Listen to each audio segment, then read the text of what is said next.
എൻ്റെ പേര് രജീന്ദ്രനാഥ്. ഞാൻ അരൂരിലാണ് വീട്. ഒരു അധ്യാപകനാണ്, പ്രൈമറി സ്കൂൾ അധ്യാപകനാണ്. എനിക്കൊരു ചോദ്യവും ഒരു നിർദ്ദേശവും ആവശ്യമായി വെക്കുവാനുണ്ട്. അതിൽ നിർദ്ദേശത്തിന് ഒറ്റ വാക്കിൽ ഉത്തരം കിട്ടിയാൽ മതി. അതുകൊണ്ട് അതിൻ്റെ സമയം എനിക്ക് അനുവദിച്ചു തരണം. ചോദ്യം ഇതാണ്: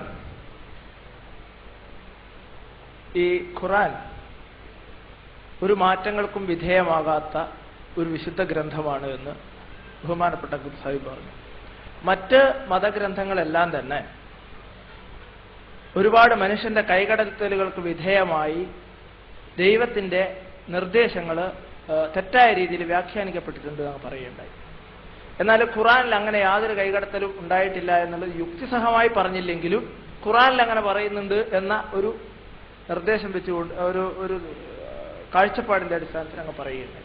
പക്ഷെ എനിക്കൊരു സംശയമുള്ളത്, ഞാനത് എഴുതി വെച്ചിട്ടുണ്ട്, ആ രീതിയിൽ തന്നെ ചോദിക്കാം. ലോകത്തിലുള്ള സർവ്വ മതഗ്രന്ഥങ്ങളും മാറ്റങ്ങൾക്ക് വിധേയമാണെന്നും ഖുർആൻ അതിൽ നിന്നും ഭിന്നമായി വള്ളിപുള്ളി വ്യത്യാസമില്ലാതെ നിലനിൽക്കുന്നുവെന്നാണല്ലോ. അതാണ്.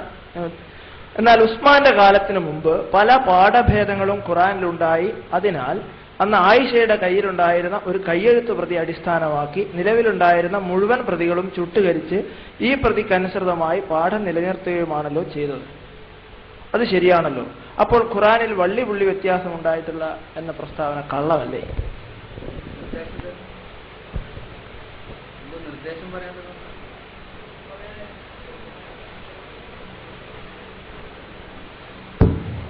സുഹൃത്തിന്റെ ചോദ്യം വളരെ പ്രസക്തമായൊരു ചോദ്യമാണ്. പരിശുദ്ധ ഖുർആനിൽ ഞാൻ എൻ്റെ പ്രസംഗത്തിൽ പറഞ്ഞു, ഖുർആൻ മാറ്റത്തിരുത്തലുകൾക്ക് വിധേയമായിട്ടില്ല. ആ ഖുർആനിലൊരു പരാമർശമാണ് ഞാൻ ഉപയോഗിച്ചത്. ഖുർആനിലെ 15-ാമത്തെ അധ്യായം സൂറത്തുൽ ഹിജ്റിലെ 9-ാമത്തെ വചനം, ഇന്നാ നഹ്നു നസ്സൽനാ ദിക്റ വ ഇന്നാ ലഹു ലഹാഫിളൂൻ. നാം ആകുന്നു ഈ ഗ്രന്ഥം അവതരിപ്പിച്ചത്, ഈ ഉത്ബോധനം അവതരിപ്പിച്ചത്, നാം തന്നെ അതിനെ കാത്തു സൂക്ഷിക്കുകയും ചെയ്യും എന്ന് പറയുന്നു. ഖുർആൻ അവകാശപ്പെടുന്നു. അപ്പോ സുഹൃത്തിന്റെ സംശയം തികച്ചും പ്രസക്തം. കാരണം ഖുർആനിനെ കുറിച്ചുള്ളൊരു അവകാശവാദം, ഖുർആനിന്റെ ഒരു അവകാശവാദം മാത്രം മുന്നോട്ട് വെക്കുക യുക്തിസഹമായ സമർത്ഥനമില്ലാതെ എന്ന് പറയുന്നത് അടിസ്ഥാനരഹിതമാണ്. അതുകൊണ്ട് തന്നെ പ്രത്യേകിച്ച് നമ്മൾ പഠിച്ചിട്ടുള്ളത് ഉസ്മാൻ റളിയല്ലാഹു അൻഹുവിന്റെ കാലത്ത് അന്ന് ഖുർആനിന് വ്യത്യസ്ത പാഠഭേദങ്ങൾ ഉണ്ടാവുകയും ആ പാഠഭേദങ്ങൾ ആയിഷയുടെ കയ്യിലുണ്ടായിരുന്ന ഒരു ഖുർആൻ മായി ഒത്തുനോക്കിക്കൊണ്ട് അത് മാത്രം നിലനിർത്തി, അതിന്റെ കോപ്പികളെടുത്ത് അത് മാത്രം നിലനിർത്തി ബാക്കിയെല്ലാം നശിപ്പിക്കുകയും ചെയ്തില്ലെന്ന് തീർച്ചയായും പരിശോധിക്കേണ്ടതാണ്. ആയിഷയുടെയല്ല സുഹൃത്ത് എഴുതിയപ്പോൾ ബദ്ധന ഹഫ്സയുടെ കയ്യിലുള്ളതായിരിക്കും. അപ്പൊ ഏതായിരുന്നാലും പദം ഞാൻ തെറ്റ് തിരുത്താം എന്നുള്ള ആൾക്ക് പറഞ്ഞു എന്ന് മാത്രം. എന്താണ് സംഭവം? നമ്മൾ ആദ്യം മനസ്സിലാക്കേണ്ടത് എന്താണ് ഖുർആൻ. ഖുർആൻ എന്ന പദത്തിന് തന്നെ അർത്ഥം, ഖുർആൻ എന്ന പദത്തിന് തന്നെ അർത്ഥം വായിക്കപ്പെടുന്നത്, പാരായണം ചെയ്യപ്പെടുന്നത് എന്നാണ്.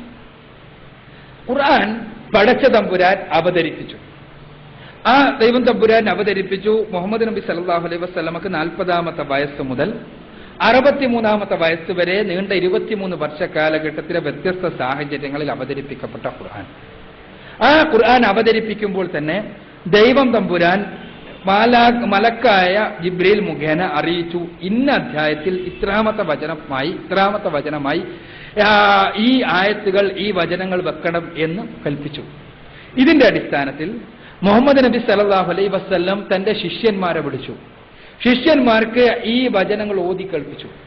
അവരിൽ മിക്കവരും ഇത് ഹൃദിസ്ഥമാക്കി, ഖുർആൻ ഹൃദിസ്ഥമാക്കി. അതോടൊപ്പം തന്നെ ഖുർആൻ എഴുതി വെക്കാൻ അദ്ദേഹം കൽപ്പിച്ചു. തോൽ ചുരുടുകളിലും മറ്റുമെല്ലാം പല സ്ഥലങ്ങളിലായി അന്നത്തെ സമ്പ്രദായമനുസരിച്ച് അത് എഴുതി വെക്കുകയും ചെയ്തു.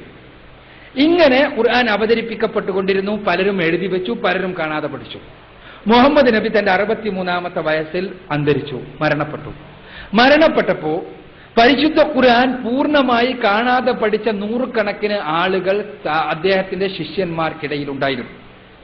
അതോടൊപ്പം തന്നെ അന്ന് പുസ്തക രൂപം എന്നത് അന്നത്തെ അവസ്ഥയിൽ അത്ര നിലവിലുണ്ടായിരുന്ന ഒരു സമ്പ്രദായമല്ല.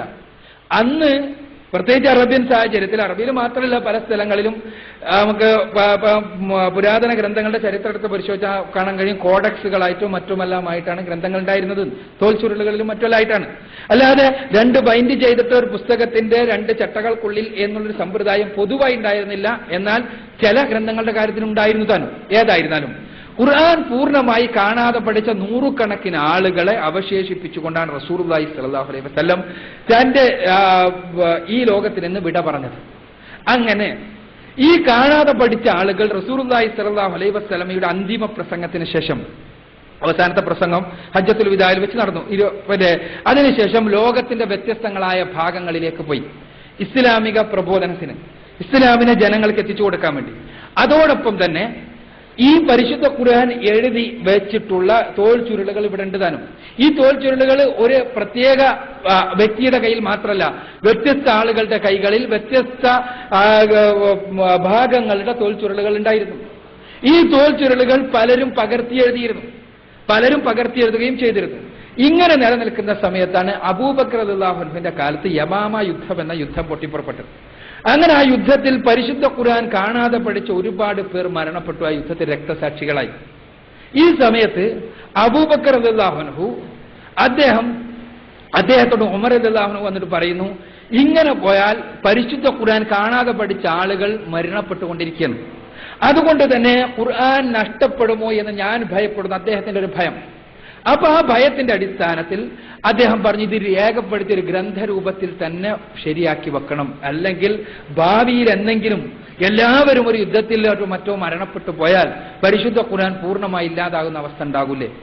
അപ്പൊ അതുകൊണ്ട് അങ്ങനെ അദ്ദേഹത്തെ അന്ന് ഖലീഫയായിരുന്ന അബൂബക്കർ റളിയല്ലാഹു അൻഹുവിന്റെ നിർദ്ദേശപ്രകാരം പരിശുദ്ധ ഖുർആനിനെ പൂർണ്ണമായി കാണാതെ പഠിച്ചിരുന്ന സയ്യിദ് ഇബ്നു സാബിത്ത് റളിയല്ലാഹു അൻഹു എന്ന പ്രവാചക അനുചരന്റെ കീഴിൽ 6 പേരെ ഇത് എഴുതുവാൻ വേണ്ടി ചുമതലപ്പെടുത്തി. അന്നത്തെ അവസ്ഥയിൽ അതെല്ലാം വളരെ ദീർഘമായ പ്രയാസകരമായ പ്രവർത്തനമാണ്. അങ്ങനെ അദ്ദേഹം വ്യത്യസ്ത ചുരുളുകൾ സംഘടിപ്പിക്കുകയും അതേപോലെ കാണാതെ പഠിച്ച ആളുകളിൽ നിന്ന് വ്യത്യസ്ത ആളുകളിൽ നിന്ന് കേൾക്കുകയും, ഞാൻ കാണാതെ പഠിക്കുന്ന വിഷയത്തിൽ എവിടെയെങ്കിലും തകരാറോ അല്ലെങ്കിൽ എവിടെയെങ്കിലും വിട്ടുപോവുകയെല്ലാം ചെയ്തിട്ടുണ്ടോ എന്ന് തന്നെ പരിശോധിക്കുകയെല്ലാം ചെയ്ത് കൃത്യമായി 2 ചട്ടകൾക്കുള്ളിലായി ഒരു ഗ്രന്ഥരൂപത്തിൽ പരിശുദ്ധ ഖുർആനിന്റെ കോപ്പി തയ്യാറാക്കി. ഒരു മുസ്ഹഫ് എന്നാണ് അതിന് പറയാം. ഇത് റസൂലുള്ളാഹി സ്വല്ലല്ലാഹു അലൈഹി വസല്ലമയുടെ